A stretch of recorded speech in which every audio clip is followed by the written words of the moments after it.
it's Crystal from livingwithgastroparesis.com, and today I want to give you an update about the gastric neurostimulator. I want to talk both about some updates that have come from Medtronic, which is the company that makes the gastric neurostimulator, and give you an update on my own experience. Last week was 6 years since my current gastric neurostimulator has been implanted, and it's been a while since I've talked about it, so thought I'd give you guys an update. I have done other videos, I think 2 other videos, and a lot of blog posts about my experience, my early experience with the gastric neurostimulator. So if you're interested in surgery, recovery, insurance approval, choosing a doc, all of those kinds of things, I will link below this video to all of the other stuff that I've done on the gastric neurostimulator. I will start in this video just by giving you a brief overview for those of you who maybe are brand new to the concept. I still get emails that say, you know, I heard about this pacemaker for gastroparesis. Like, have you ever heard about this? Does it work? So I know that there are people out there who are just really not familiar with this as a treatment option. So I'm going to give you the basics, which are the Enterra device. It's called Enterra. It's made by a company called Medtronic, and it's a gastric neurostimulator. So you may hear people call it a pacemaker, but it does not work in the same way that a cardiac pacemaker works, for example. It is not encouraging the stomach to empty, so it's not pacing the stomach muscle in a way that encourages gastric emptying. It's not really to treat gastroparesis itself. It's to treat the symptoms of nausea and vomiting associated with the gastroparesis. So it is a device. It's maybe about, like, you know, that big. They usually say it's the size of, you know, like a pocket watch. And it is implanted into the abdomen. It has 2 leads, 2 wires that attach from the device into your stomach itself. And what it does is it sends pulses, electrical pulses, through the leads into the stomach, and it works on the signals that are going from the stomach to the brain that sends nausea and vomiting. So for most people, it does not affect gastric emptying time. So that's the first thing, that it's really a treatment for nausea and vomiting, and it's not a pacemaker. That's just kind of a shorthand way that a lot of people choose to refer to it, but I think can be confusing. The other thing that I would say about the neurostimulator is that, to me, it's an option that comes down the road a ways. So I had gastroparesis for over 5 years by the time I had the gastric neurostimulator put in. And, you know, in some ways, I think it would have been beneficial for me to do it earlier. But I also, at that point, had no concept of a comprehensive management plan. I hadn't come up with that yet. I hadn't gone back to school to study holistic health and nutrition. I knew nothing that I know now in terms of managing gastroparesis. Had I known all of that stuff when I was first diagnosed, would I have gotten to the point where I needed the stimulator? You know, I don't know. The point I was at when I had the device in place, I really did need it, and it was really beneficial for me. I weighed 50 pounds less than I do now, which is a lot. I mean, I hung on to all my baby weight after Lily was born, but 50 pounds less than this is, you know, I was really thin. I was, you know, really undernourished. I was really sick. And I think what this stimulator did for me was 2 things. The first thing, obviously, was it alleviated some nausea and vomiting. It had to be adjusted, so it has different settings. It has a baseline setting, and some doctors, you know, this varies. Just like everything else with gastroparesis, there's really no standard protocol that is followed in every single place that's putting these devices in, unfortunately. So some doctors will start it at, you know, the baseline, the manufacturer setting, and, you know, increase it from there according to whatever algorithm they think is best. There are different ones. Some doctors will adjust it right away based on symptoms and like what they think will work best for you. So most people require a couple, I would say, at least, adjustments to get it to a setting that works well for you. So in the beginning, you know, there's not instantaneous relief for everybody. I really can't say any more than just for me. I can't speak to what percentage of people, you know, experience any instantaneous relief. For me, it was definitely gradual. The recovery from this surgery is no joke. So I had several weeks of, you know, a difficult time recovering from surgery. And then once I was recovered, then I definitely started noticing an improvement in my nausea and my vomiting. And so obviously, like, that's the one thing, and that's something that most people think of when they think of the stimulator. You know, that's what's going to help. But for me, I think it also helped to get me, so it helped me get me over a physical hurdle. I was very, very underweight, very, very malnourished, very sick.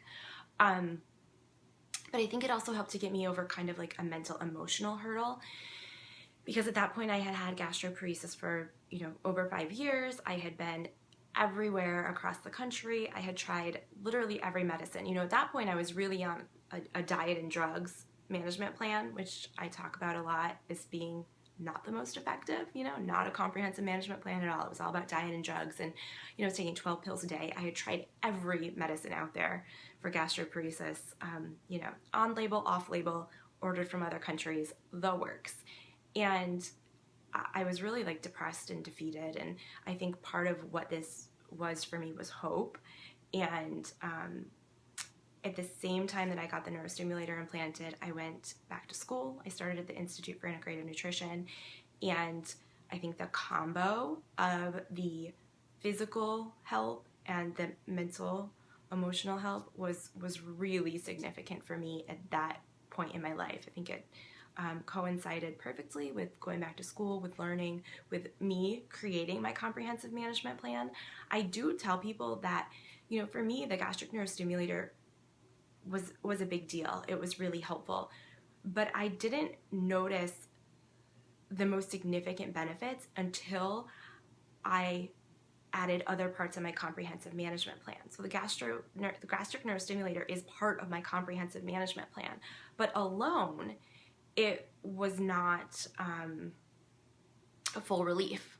And I mean, I still wouldn't say that I have full relief, but it was not as significant on its own. So it's not like you're going to get this implanted and then you never have to think about or worry about gastroparesis anymore. For most people, it's part of your comprehensive management plan. So I just wanted to put that out there, because I think there are a lot of misconceptions, you know, that this is just, you know, I get emails, people have had gastroparesis for 6 months and they want to know about the gastric neurostimulator. Personally, you know, I don't think this is kind of like the first thing you think about, or even, you know, the second thing. There are a number of medications, many of which are effective for people.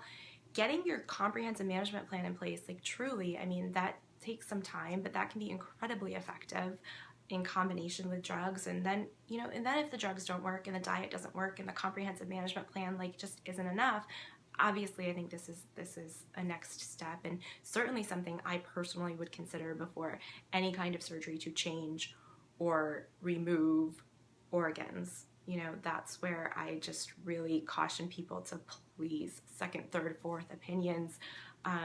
Those are things that can't be undone. So as I said, the recovery from the surgery was no joke. You know, you have a foreign object implanted in your body. Like, that's not nothing. So it's not something that, you know, I would do lightly.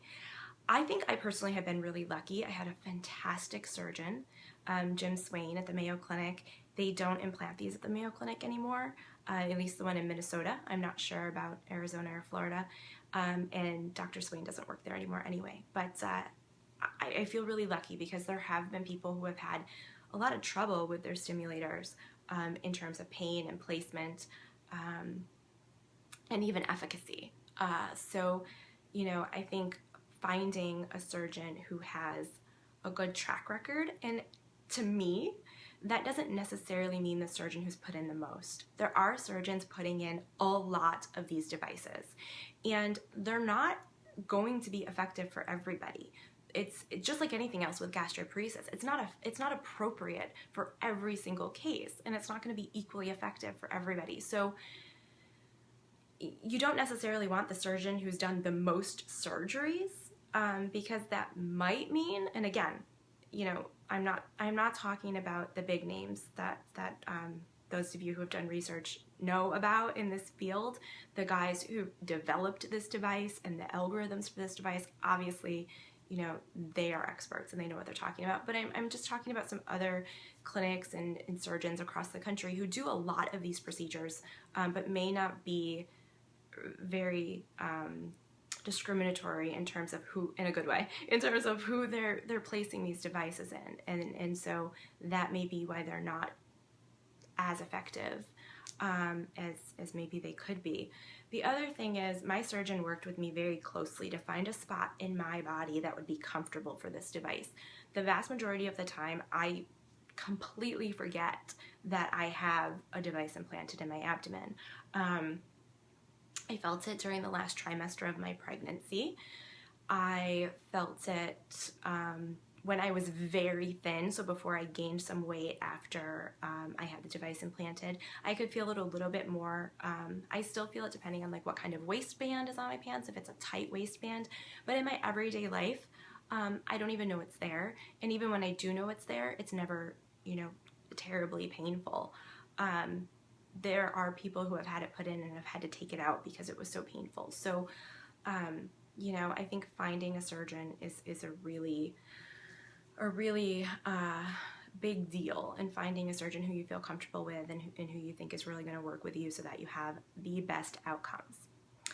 All of that said, I want to talk a little bit about the updates that Medtronic has made to the Enterra device itself. So I have just the original Enterra device implanted. There is now the Enterra II. And so a couple of things that they've done with the Enterra II. The first is that there is a new tool that can be used when this is implanted to make sure the leads are really tightly connected. There have been some issues, various issues with the devices. My first device, which I got in September 2009 and was replaced in January 2010, shocked me, for lack of a better term. Like, it was causing visible, very, very strong contractions of my abdominal wall muscles. So you could see my body would go like this, you know, every 5 seconds when it fired. It was very uncomfortable. And it wasn't working for symptom relief at that point. The Enterra II is seeking in many ways to avoid that. So there's a new tool that they use when implanting the devices to make sure the leads are very firmly attached. There's no magnetic activation switch in the Enterra IIs. The device that I have, the original one, can be theoretically turned on and off by magnets in the environment. The programming can be affected by electromagnetic forces in the environment. My device, I actually thought I was going to have it replaced again a couple of years ago. It would randomly switch itself off or reset its settings, and this happened I think maybe 4 times, and we could not figure out why, but it hasn't happened in a couple of years. So the best guess is that there was something in my environment or something that I was going around that might have been affecting my device.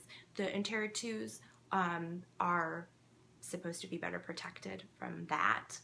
Aside from that, there's a change in the software that the doctors use to program the device. So your device is always implanted, and there's a programmer that's, you know, a little bit bigger than the size of my hand that doctors use to program it. They place a little piece of that programmer over your device, and it communicates that way. The software is supposed to be easier to use and make it easier for docs to program. And the last thing is the battery life indicator. So the battery life indicator on the current devices, on the device that I have, it changes as you change your settings. So it doesn't necessarily give you an accurate view of how much battery life you actually have left. The new devices have a better way of calculating that. They can alert your doctor basically when your battery is going to die, so that you're not in a situation where the battery died and now you're not getting, you know, the therapy from it, and you have to schedule a surgery that you weren't necessarily planning on. So it gives you a lot better information about the battery life of your device. So as far as I know, those are the main updates to the Enterra II, which is what is now being implanted. And you can always get more information if you go to the Medtronic website. It's medtronic.com, and You can search for the Enterra, it's Enterra device. And again, lots more information about it linked below from all of the blog posts that I have done. So now let me give you my 6-year update. I've had it for 6 years. It's working really well right now. As I said a couple of years ago, I thought I was going to have to get it replaced, but whatever was going on worked itself out. It's working well for me is part of my comprehensive management plan. I don't take any medication right now at all for gastroparesis. Before Lily was born, I was taking Zofran on top of having the gastric neurostimulator. Since I've had Lily, I haven't had to take any Zofran. So I take no medicine.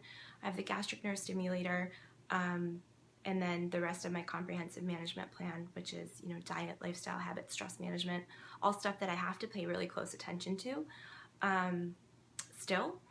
So 6 years later, I still think the gastric neurostimulator is an important part of my management plan.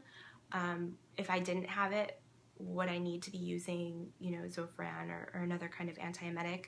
I don't know, but maybe. But, you know, it's not as if I don't have to really continue adhering to the other parts of my management plan because I have it.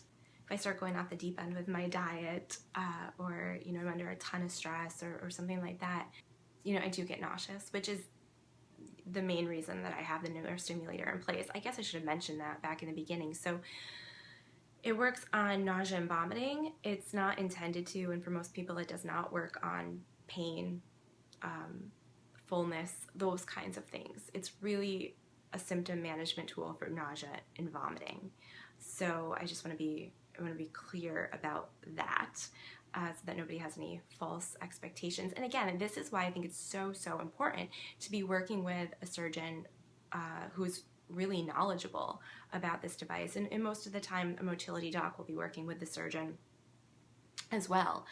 But you want to be working with somebody who can really look at all of your symptoms and say, okay, well, you know, if your biggest symptom is pain, and, you know, nausea or vomiting is not really a big deal for you, this might not be the therapeutic intervention that's right for you, because this may just end up causing you more pain.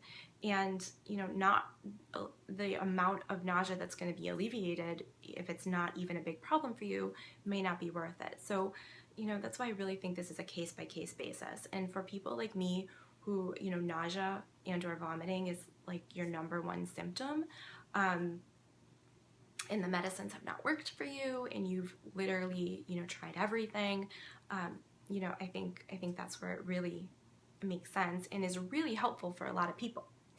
So all of that said, I just wanted to give you guys an update and let you know. And I know the question comes up a lot, and I've addressed it on my blog, but I did go through my pregnancy with the gastric neurostimulator in place. I had it placed just about 2 years before I got pregnant.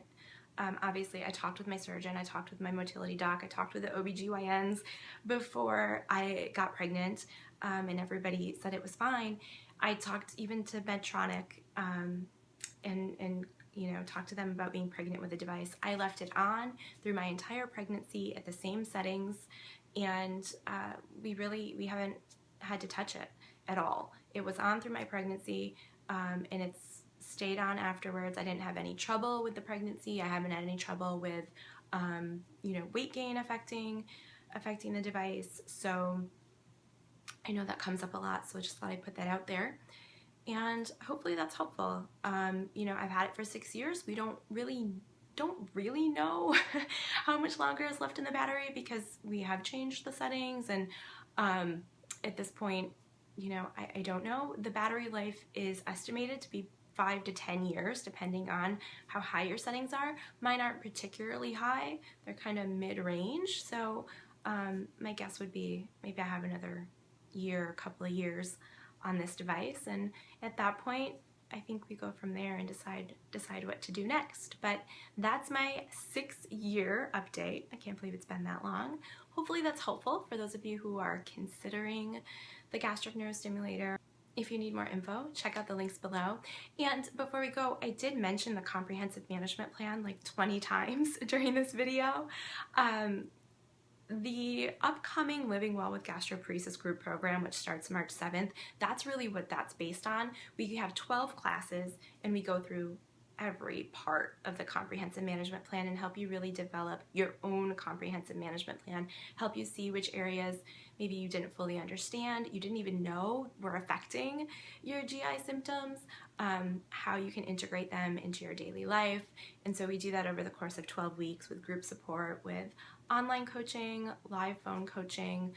So if that's something you really want to get a handle on, you really want to put together, you can check out gastroparesisprogram.com. All right, thanks guys.